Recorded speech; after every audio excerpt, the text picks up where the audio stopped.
If your life were a book and you were the author, how would you want your story to go? That's the question that changed my life forever. Growing up in the hot Las Vegas desert, all I wanted was to be free. I would daydream about traveling the world, living in a place where it snowed, and I would picture all of the stories that I would go on to tell. At the age of 19, the day after I graduated high school, I moved to a place where it snowed, and I became a massage therapist.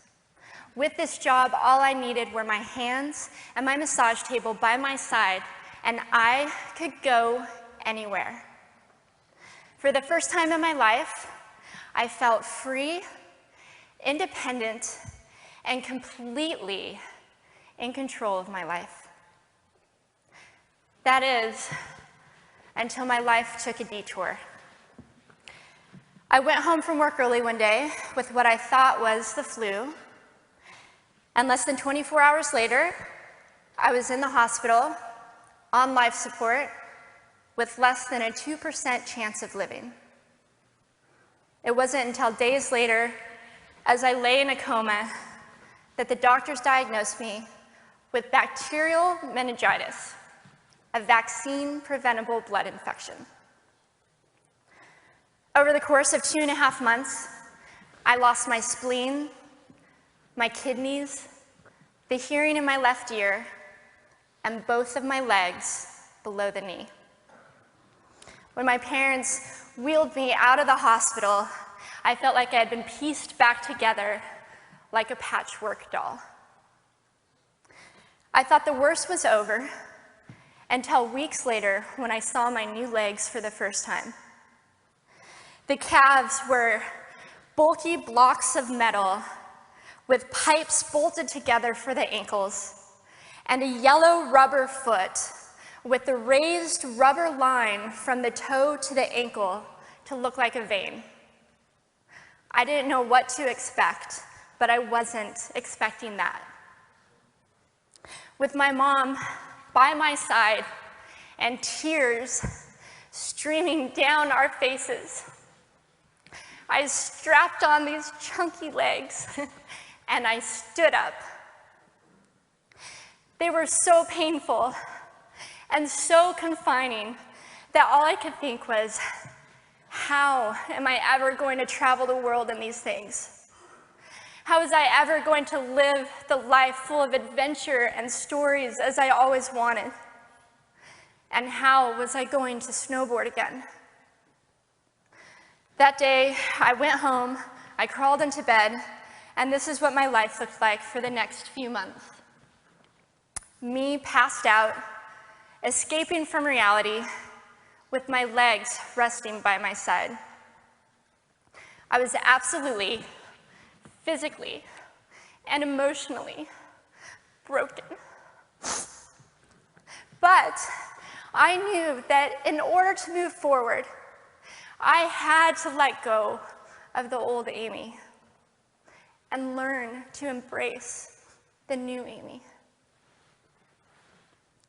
And that is when it dawned on me that I didn't have to be 5'5" anymore. I could be as tall as I wanted.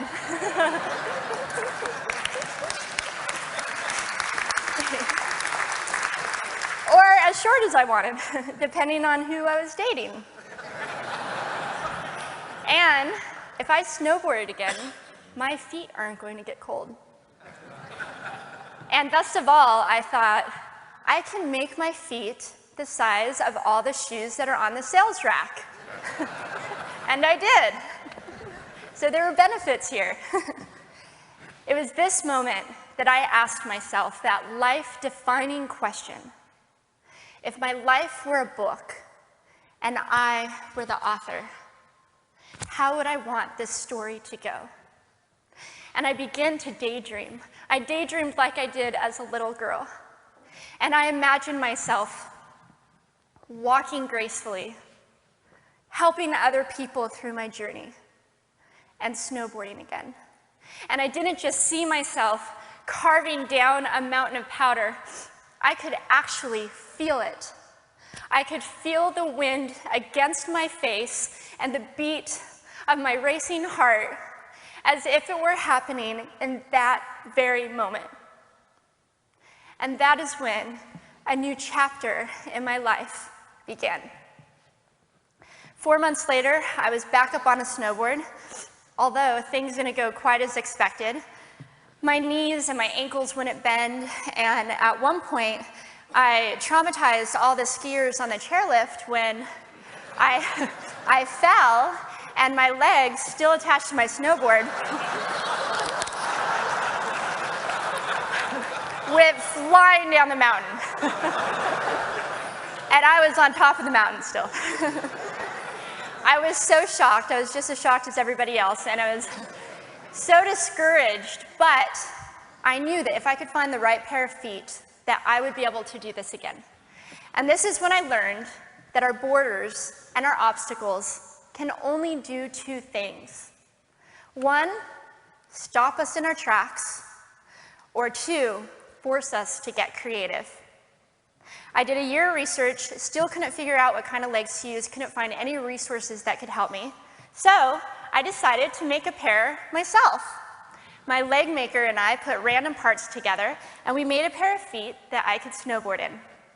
As you can see, rusted bolts, rubber, wood, and neon pink duct tape.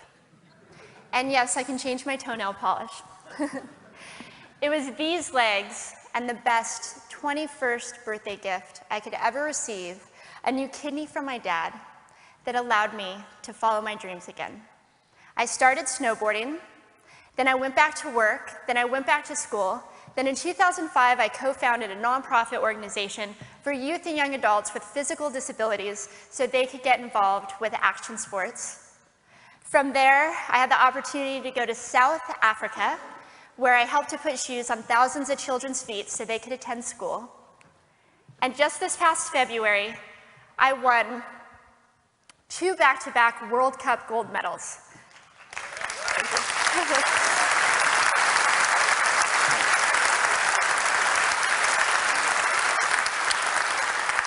Which made me the highest ranked adaptive female snowboarder in the world. 11 years ago, when I lost my legs, I had no idea what to expect. But if you asked me today if I would ever want to change my situation, I would have to say no. Because my legs haven't disabled me. If anything, they've enabled me. They've forced me to rely on my imagination and to believe in the possibilities. And that's why I believe that our imaginations can be used as tools for breaking through borders. Because in our minds, we can do anything, and we can be anything. It's believing in those dreams and facing our fears head on that allows us to live our lives beyond our limits. And although today is about innovation without borders, I have to say that in my life, innovation has only been possible because of my borders.